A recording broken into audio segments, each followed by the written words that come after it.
절대 불가능한 일이 성공했습니다. 섭씨 50도 사막에서 176km 지하철 건설. 유럽 최고 기술진들조차 포기하려던 바로 그 순간 한국이 나타났어요. 1년도 못 버틸 거야. 한국 기술이 통할 리 없잖아. 하루 42m 굴착을 어떻게 해? 측정 오류일 겁니다. 아닙니다. 이미 검증됐어요. 그날 이후 모든 게 바뀌었습니다. 정말 믿기 어려운 반전들이 계속 일어났는데요. 앞으로의 내용이 궁금하시다면 좋아요와 구독으로 많은 응원 부탁드립니다. 과연 사막에서 무슨 일이 벌어졌을까요?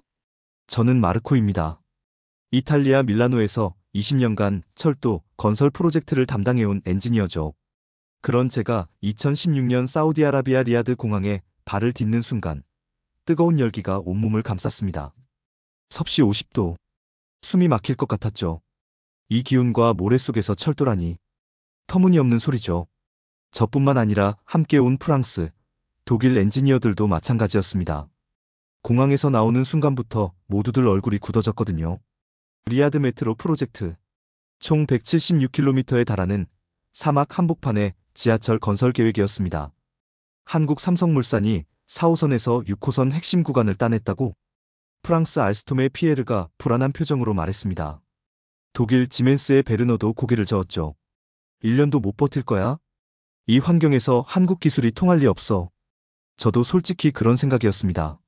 한국이 경제 발전을 이룬 건 인정하지만 이런 극한 환경에서의 건설 기술은 전혀 다른 이야기니까요.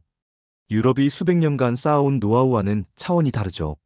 첫날 현장 회의에서 만난 한국팀은 의외로 조용했습니다. 40대 초반으로 보이는 이 팀장이라는 분이 차분하게 인사를 건넸어요. 안녕하세요. 삼성물산 이진수 팀장입니다. 잘 부탁드립니다. 그 구간은 유럽팀도 피하려던 곳인데 정말 괜찮겠습니까? 제가 물었지만 이 팀장의 대답은 담담했습니다. 저희는 준비해왔습니다. 무슨 준비를 그렇게 철저히 했다는 건지 궁금했어요. 하지만 며칠 후 현실은 냉혹했습니다. 프랑스 팀 구간에서는 벌써 문제가 터졌거든요. 센서가 또 고장났습니다. 장비가 녹고 있어요. 피에르가 다급하게 외쳤습니다. 50도가 넘는 기온의 모래바람까지 유럽 최고 기술이라던 센서들이 하나씩 작동을 멈췄어요.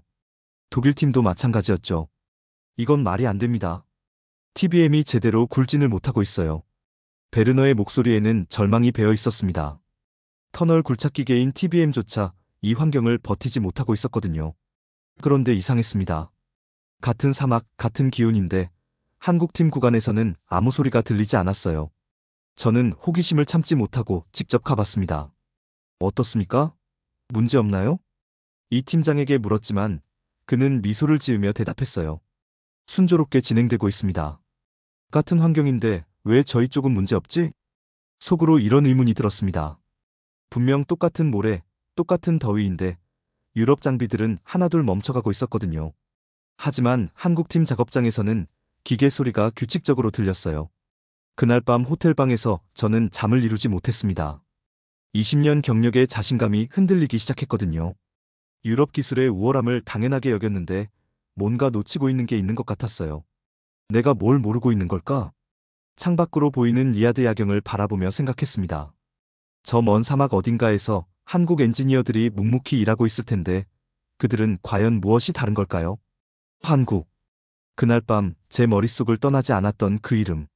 아직은 확신할 수 없었지만 뭔가 중요한 변화가 시작되고 있다는 예감이 들었습니다.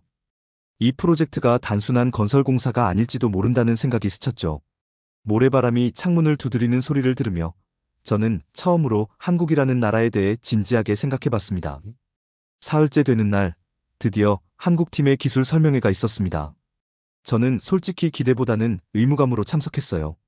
그런데 이 팀장이 스크린에 띄운 첫 번째 자료를 보는 순간 제 예상이 완전히 빗나갔다는 걸 깨달았죠. FSLM 공법을 소개해드리겠습니다. 이 팀장의 설명이 시작됐어요.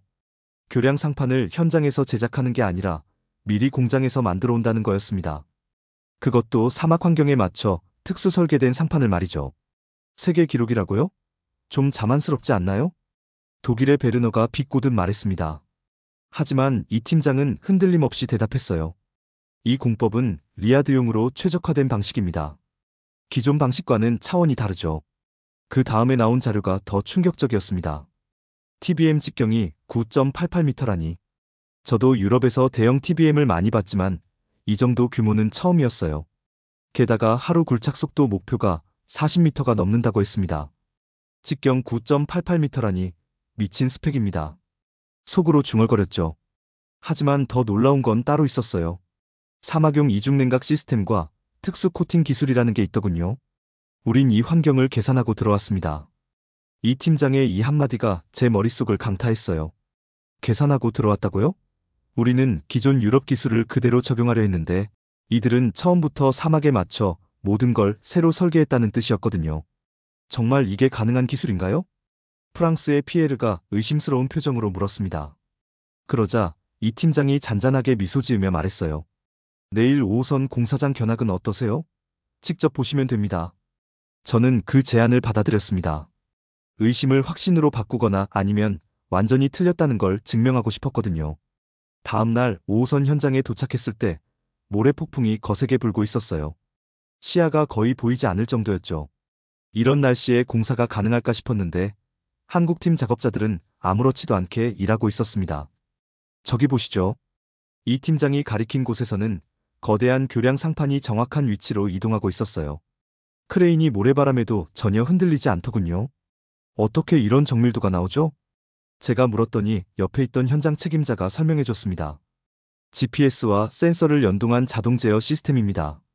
바람이 불어도 1mm 오차 범위 안에서 작업해요. 그 순간 거대한 상판이 정확히 목표 지점에 착지했습니다. 모래 폭풍 속에서도 1mm도 흐트러지지 않았어요. 제 숨이 멎을 것 같았죠. 유럽에선 아직 연구 단계인데 여긴 실전이군요. 혼잣말처럼 중얼거렸더니 이 팀장이 들었나 봅니다. 기술은 현장에서 완성되는 거니까요. 그의 말에는 자랑이 아니라 당연함이 배어 있었어요. 마치 이 정도는 기본이라는 듯한 톤이었죠. 오후에는 TBM 조립 현장을 구경했습니다. 9.88m 직경의 거대한 기계가 조립되고 있었는데 부품 하나하나가 정밀했어요. 특히 사막용 냉각 시스템이 인상적이었죠. 이 냉각 시스템으로 얼마나 온도를 낮출 수 있나요? 기계 내부를 25도까지 유지할 수 있습니다. 25도요? 밖이 50도인데 기계 안은 25도라니. 이게 정말 가능한 일인지 믿기지 않았어요. 저녁에 숙소로 돌아와서도 오늘 본 것들이 머릿속을 떠나지 않았습니다. 처음으로 기술 앞에서 침묵했어요. 20년 경력이 무색할 정도로 충격적인 하루였거든요. 이들은 우리와 뭔가 근본적으로 다르구나. 그날 밤 제가 내린 결론이었습니다. 기술을 대하는 자세부터 접근 방식까지 모든 게 달랐어요. 우리는 기존 기술을 적용하려 했는데 이들은 환경에 맞춰 기술을 새로 만들어냈더군요. 휴대폰으로 이탈리아 본사의 보고서를 작성하면서 어떻게 표현해야 할지 고민됐습니다. 한국 기술이 유럽보다 앞서 있다고 쓸 수는 없잖아요. 하지만 오늘 본 것은 분명 우리가 예상한 수준을 훨씬 뛰어넘는 것이었어요. 2주 후 믿을 수 없는 소식이 들려왔습니다. 한국팀 TBM이 하루에 42m를 굴착했다는 거였어요. 기존 세계 기록을 무려 8m나 넘어선 수치였죠. 측정 오류일 겁니다. 베르너가 즉시 반박했어요. 하지만 이 팀장은 담담하게 대답했습니다. 측정 오류가 아닙니다. 이미 검증됐어요. 그날 오후 긴급 검증단이 구성됐습니다. 프랑스, 독일, 이탈리아 엔지니어들이 모두 참석했죠. 저도 당연히 포함됐고요. 솔직히 말하면 한국팀의 허풍을 밝혀내고 싶었어요. 현장에 도착하자 한국 측에서 모든 데이터를 공개했습니다. GPS 좌표, 센서 기록, 영상 자료까지 말이죠. 제가 직접 측정 장비로 확인해봤는데 정말로 42m가 맞았어요. 그 수치를 본 순간 할 말을 잃었습니다. 동료 엔지니어들도 마찬가지였어요. 피에르는 아예 입을 벌린 채 멍하니 서 있더군요. 이게 현실이라는 게 믿기지 않았거든요. 어떻게 이런 속도가 나올 수 있나요? 제가 물었더니 한국 측 기술진이 자세히 설명해줬어요. AI 기반 센서 시스템이 실시간으로 집안 상태를 분석한다는 거였죠. 굴착 각도, 압력, 속도를 0.1초마다 조정한다고 했어요. 기존 TBM은 일정한 속도로만 굴진하잖아요. 우리 건 집안에 맞춰 최적화합니다. 담당 엔지니어의 설명을 들으니 이해가 됐어요. 똑똑한 TBM이라고 해야 할까요? 단순히 뚫기만 하는 게 아니라 생각하면서 뚫는 거였어요. 정말로 진짜였습니다. 검증이 끝난 후 베르너가 한숨을 쉬며 말했어요. 그의 표정에는 분노와 불안이 뒤섞여 있었죠. 이걸 인정해야 한다면 우리는 어떻게 되는 거야? 피에르도 비슷한 심정인 것 같았어요. 유럽이 철도 기술의 최고봉이라고 믿어왔는데 그 신념이 한순간에 무너진 거니까요. 하지만 저는 달랐습니다. 분노보다는 경이로움이 앞섰어요. 엔지니어로서 이런 혁신을 목격한다는 게 얼마나 특별한 경험인지 알았거든요. 세계 최고라 믿었던 기술, 그 신념이 흔들렸습니다. 솔직한 제 심정이었어요. 20년간 유럽 기술의 우월성을 당연하게 여겨왔는데 이제 그 확신이 사라졌죠. 저녁 회의에서 공식 발표가 있었습니다. 사우디 측에서도 참관했고 왕세자 대리인까지 왔더군요. 한국팀이 세계 신기록을 경신했다는 게 공식 인증된 순간이었어요. 이건 더 이상 신흥국의 기술이 아니었습니다. 제가 그날 일기에 쓴 문장이에요. 한국을 신흥국이라고 부르는 게 이제 맞지 않다는 생각이 들었거든요. 기록 발표 후 한국팀의 반응이 인상적이었어요. 환호하거나 자랑하지 않더군요. 그냥 다음 작업 계획을 차분히 논의하고 있었어요. 왜 기뻐하지 않으세요? 제가 이 팀장에게 물었더니 그가 웃으며 대답했어요. 기록은 숫자가 아니라 의지의 표현이니까요. 중요한 건 이 프로젝트를 성공시키는 거죠. 그 말을 듣는 순간 소름이 돋았어요. 기록 경신을 목표가 아니라 과정으로 보는 거였어요.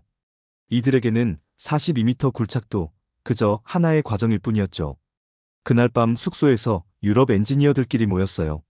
분위기는 무거웠죠. 모두들 충격에서 벗어나지 못하고 있었거든요. 우리가 뭘 놓쳤을까? 독일의 한 엔지니어가 물었어요. 그러자 피에르가 씁쓸하게 말했죠. 기술이 아니라 마음가짐을 놓쳤나 봐. 저도 그 생각에 동의했어요. 한국팀은 기존 기술을 개선한 게 아니라 아예 새로운 접근법을 만들어냈거든요. 불가능하다고 여겨진 것을 가능하게 만드는 의지 말이죠. 나도 인정해야겠군. 이것은 새로운 표준입니다. 그날 밤 제가 내린 결론이었어요. 42m라는 숫자 자체보다 그 숫자를 만들어낸 철학이 더 중요하다고 생각했거든요. 한국이 보여준 건 단순한 기술력이 아니라 혁신에 대한 의지였어요. 창밖으로 보이는 사막을 바라보며 저는 처음으로 겸손해졌습니다. 배울 게 정말 많다는 걸 깨달았거든요. 한 달 후 상황은 더욱 극명하게 갈렸습니다. 공정률 발표가 있던 날 회의실 분위기는 얼어붙었어요. 알스톰 구간은 공정률이 마이너스 15%였거든요. 설계 변경과 장비 고장으로 오히려 뒤로 밀린 거였죠. 반면 삼성물산 구간은 플러스 88%였습니다. 88%라니 이게 말이 됩니까? 피에르가 격앙된 목소리로 말했어요. 하지만 숫자는 거짓말하지 않았죠. 스크린에 떠오른 진도표가 모든 걸 보여주고 있었거든요. 더 충격적인 소식은 따로 있었어요. 왕세자께서 현장 시찰을 오셨는데 한국 구간에서만 2시간 이상 머무셨다는 거였어요. 왕세자께서 한국 구간만 2시간 이상 둘러보셨다고요? 베르너가 불안한 표정으로 물었죠.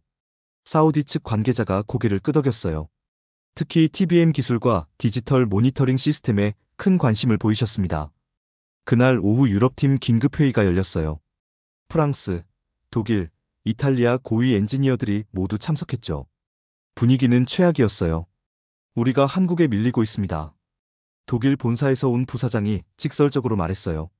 그러자 피에르가 발끈했죠. 밀린다는 표현은 좀 그렇지 않나요? 단지 환경 적응이 늦었을 뿐이에요. 하지만 숫자 앞에서는 변명이 통하지 않았어요.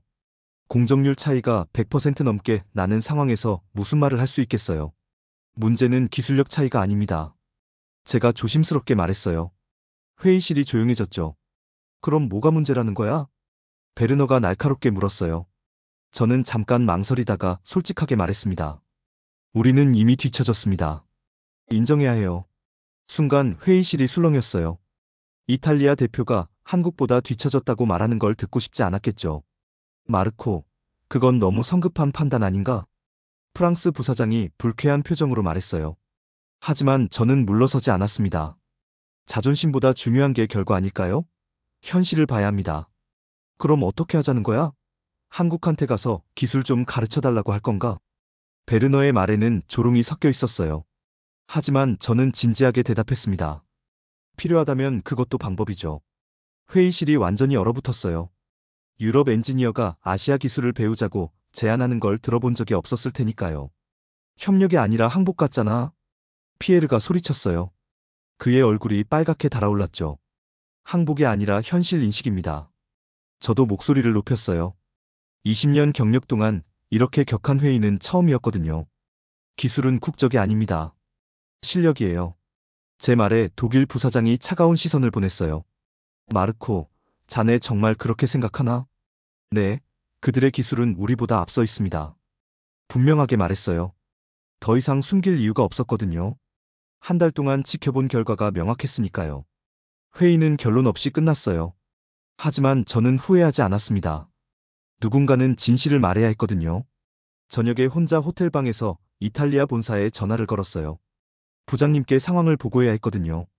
정말 그 정도로 차이가 나나? 부장님의 목소리에도 당황이 묻어 있었어요. 네, 이건 패배가 아니라 전환입니다. 우리도 바뀌어야 해요. 바뀐다는 게 무슨 뜻인가? 한국 기술을 배워야 한다는 뜻입니다. 전화 너머로 긴 침묵이 흘렀어요. 이탈리아 본사에서도 받아들이기 어려운 현실이었겠죠. 마르코, 자네가 확신하나? 네, 확신합니다. 나는 이걸 정확히 분석해보고 싶었거든요. 그날 밤 창밖을 바라보며 생각했어요. 유럽의 자존심과 현실 사이에서 선택해야 하는 순간이 온 거죠. 저는 현실을 택했어요. 다음 날부터 분위기가 달라졌어요. 프랑스 팀과 독일 팀에서 저를 멀리하기 시작했거든요. 배신자 취급을 받는 기분이었죠. 하지만 저는 흔들리지 않았습니다. 엔지니어로서 옳다고 생각하는 일을 했을 뿐이었거든요. 기술 앞에서는 겸손해야 한다고 믿었어요. 진짜 변화는 지금부터군. 혼잣말처럼 중얼거리며 저는 한국 팀과의 대화를 준비하기 시작했습니다. 며칠 후 저는 용기를 내서 이 팀장에게 개인적인 미팅을 제안했습니다. 사실 동료들 몰래 한 일이었어요. 알려지면 또 문제가 될 게 뻔했거든요. 시간 되실 때 한번 뵐 수 있을까요? 기술적인 이야기를 나누고 싶어서요. 이 팀장은 흔쾌히 응해줬어요. 다음 날 오후 한국팀 현장 사무실에서 만났습니다. 어떤 이야기를 나누고 싶으신가요? 솔직히 말씀드리면 배우고 싶습니다. 제가 직설적으로 말했어요. 이 팀장의 표정이 약간 놀란 듯했죠. 저희 기술에 관심이 있으시다고요? 네, 특히 사막용 특수 코팅 기술이 궁금해요. 어떤 원리인지 알고 싶습니다. 이 팀장이 잠깐 생각하더니 노트북을 켰어요. 그리고 자료 몇 장을 보여줬습니다. 이 코팅은 나노 기술을 적용한 겁니다. 열을 반사하는 동시에 내부 온도를 일정하게 유지해요. 자세한 설명을 들으니 정말 놀라웠어요. 단순한 코팅이 아니라 첨단 소재 기술이었거든요. 이런 기술을 어떻게 개발하셨나요? 3년 전부터 준비했어요. 사막 환경을 철저히 분석하고 그에 맞는 솔루션을 찾았죠. 3년 전부터요? 그때는 이 프로젝트가 확정되기도 전이었는데 말이에요. 그럼 입찰 전부터 이미 준비하고 계셨다는 건가요? 네, 우리는 항상 미리 준비합니다. 기회가 왔을 때 바로 적용할 수 있도록요. 그 말을 듣는 순간 깨달았어요. 한국과 유럽의 근본적인 차이가 뭔지 말이죠. 우리는 프로젝트가 확정된 후에 기술을 맞춰가는데 이들은 미래를 예측하고 미리 준비해왔던 거예요. 이건 인류의 프로젝트입니다. 이 팀장이 갑자기 한 말이었어요. 뭔가 철학적인 느낌이 들었죠. 인류의 프로젝트요? 네, 사막에 철도를 놓는다는 건 불가능에 도전하는 일이에요. 어느 한 나라만의 기술로는 한계가 있죠. 그러면서 이 팀장이 제안을 했어요. 협력하면 어떨까요? 서로의 기술을 나누면서 더 나은 결과를 만들어보죠. 저는 잠깐 망설였어요. 동료들 반응이 뻔했거든요. 하지만 엔지니어로서의 양심이 앞섰습니다. 좋은 생각입니다. 하지만 우리 팀을 설득하는 게 쉽지 않을 거예요. 기술은 나누면 2배가 됩니다. 이 팀장의 말에 감동받았어요. 경쟁이 아니라 협력으로 접근하는 마인드였거든요. 다음 날 유럽팀 회의에서 이 제안을 꺼냈습니다. 예상대로 반발이 심했어요. 저들은 경쟁자입니다, 마르코. 피에르가 소리쳤어요. 기술을 공유하자고요? 정신 나갔나요? 베르너도 격하게 반대했죠. 하지만 저는 포기하지 않았습니다. 우리가 지금까지 한 방식으로는 안 됩니다. 현실을 봐야 해요. 현실이 뭔데요? 우리는 아직도 자존심을 고집하고 있다는 거예요. 회의실이 조용해졌어요. 제 말이 날카로웠나 봅니다. 한국 팀과의 첫 통합 기술 회의를 제안합니다. 결국 표결에 붙였어요. 반대 4표, 찬성 3표. 근소한 차이로 부결됐죠. 하지만 저는 개인적으로라도 협력을 계속하기로 했어요. 그날 밤 이 팀장에게 메시지를 보냈습니다. 공식적인 협력은 어렵지만 개인적으로는 계속 배우고 싶습니다. 다음날 답장이 왔어요. 협력은 우리가 함께 성장하는 길입니다. 언제든 환영해요.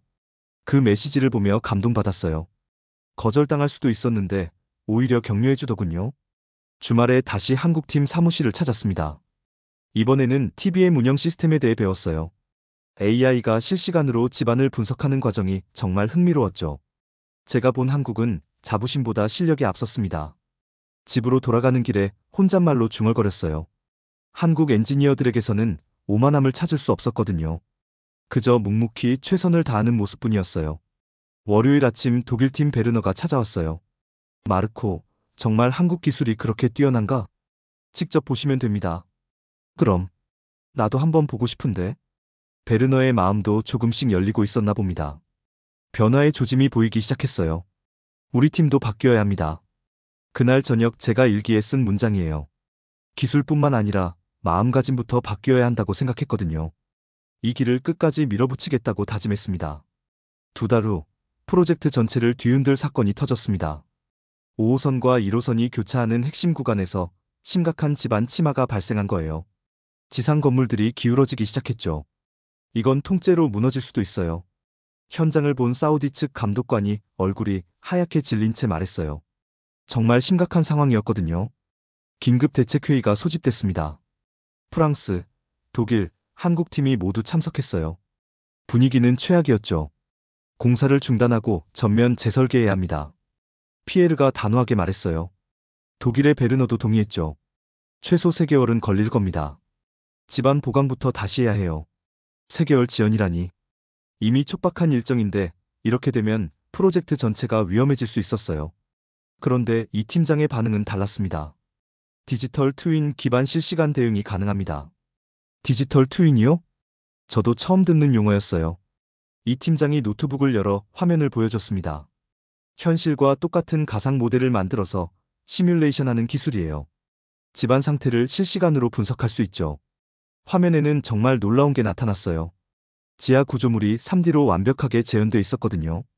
마치 투시 안경을 쓰고 땅속을 들여다보는 것 같았어요. 이걸 지금 바로 적용하자고요? 베르너가 의심스러운 표정으로 물었어요. 하지만 이 팀장은 자신 있게 답했습니다. 네, 공사를 중단하지 않고도 해결할 수 있어요. 말도 안 됩니다.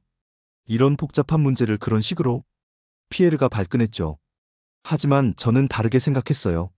지금까지 한국팀이 보여준 것들을 떠올려 보니까요. 한번 시연해 보시죠. 제가 제안했어요.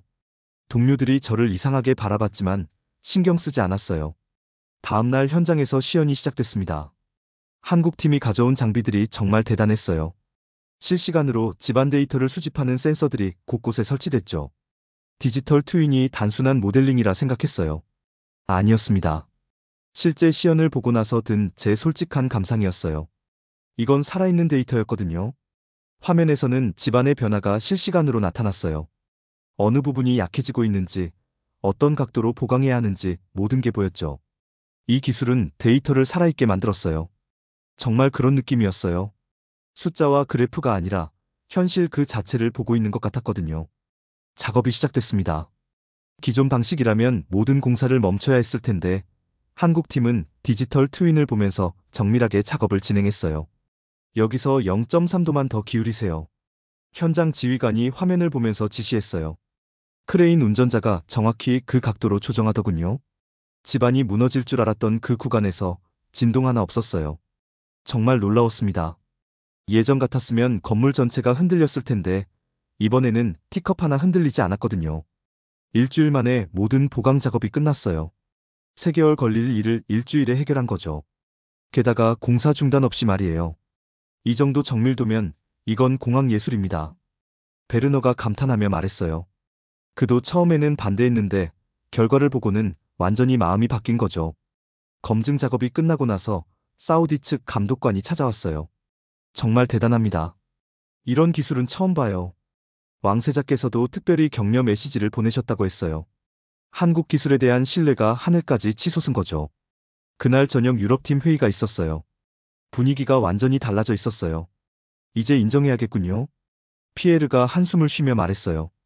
우리도 배워야 합니다. 베르너도 동의했죠. 이제 더 이상 자존심 부릴 때가 아니라는 걸 모두가 깨달았어요. 이날 이후 어느 누구도 한국을 의심하지 않았습니다. 정말 그랬어요. 한국팀에 대한 시선이 완전히 바뀐 순간이었거든요. 의심과 경계에서 존경과 신뢰로 말이죠. 저는 그날 밤 오랫동안 생각했어요. 기술이 뭔지, 진짜 혁신이 뭔지에 대해서요. 한국이 보여준 건 단순한 기술력이 아니었어요. 불가능을 가능으로 바꾸는 철학이었죠. 이제 진짜 협력이 시작될 수 있겠군요. 창밖 사막을 바라보며 혼잣말을 했어요. 드디어 함께 나아갈 수 있는 길이 열린 것 같았거든요. 디지털 트윈 성공 이후 분위기가 완전히 바뀌었습니다. 이제 유럽팀도 적극적으로 협력하기 시작했어요. 한국팀의 센서 기술과 프랑스팀의 냉각 시스템을 결합한 하이브리드 솔루션이 탄생한 거죠. 이건 단순한 장비가 아니라 철학이었습니다. 새로운 통합 시스템을 처음 본 순간 든 생각이었어요. 한국의 정밀함과 유럽의 노하우가 만나니까 상상도 못한 결과가 나왔거든요. 첫 번째 실전 적용 테스트가 시작됐습니다. 섭씨 50도 사막에서 완벽하게 작동하는지 확인하는 거였어요. 모든 팀이 숨을 죽이고 지켜봤죠. 50도 속에서도 오류 하나 없었습니다. 테스트 결과는 완벽했어요. 센서 정확도 99.8%, 냉각 효율 95%, 단독으로 했을 때보다 훨씬 나은 성과였죠. 그 소식이 왕세자께 전해졌나 봅니다. 며칠 후 깜짝 현장 방문이 있었거든요. 이것이 비전 2030의 상징입니다. 왕세자께서 직접 하신 말씀이었어요. 한국과 유럽의 협력 모델이 사우디 미래 전략의 상징이 됐다는 거였죠. 기술로 세계를 이끄는 나라. 이제 한국이 그 중심입니다. 왕세자의 이 발언이 전 세계 언론에 보도됐어요. CNN, BBC까지 리야드 메트로 프로젝트를 집중 조명했죠. 그 후 정말 놀라운 일들이 연달아 일어났어요. 몽골에서 극한 추위 대응 철도 기술 문의가 왔고, 카타르에서는 월드컵 스타디움 연결 고속철도 프로젝트 협력을 제안했어요. 그들은 줄을 서서 한국 기술을 배우고 있었어요. 정말 그런 상황이었어요. 호주 광산철도, 인도 고속철도, 심지어 아프리카 대륙 횡단 철도까지. 모든 프로젝트에서 한국 기술이 우선 검토 대상이 됐거든요. 글로벌 철도 기술 컨퍼런스에서도 변화가 느껴졌어요. 예전에는 독일, 프랑스, 일본이 주도했는데 이제는 한국 발표에 가장 많은 사람들이 몰렸죠.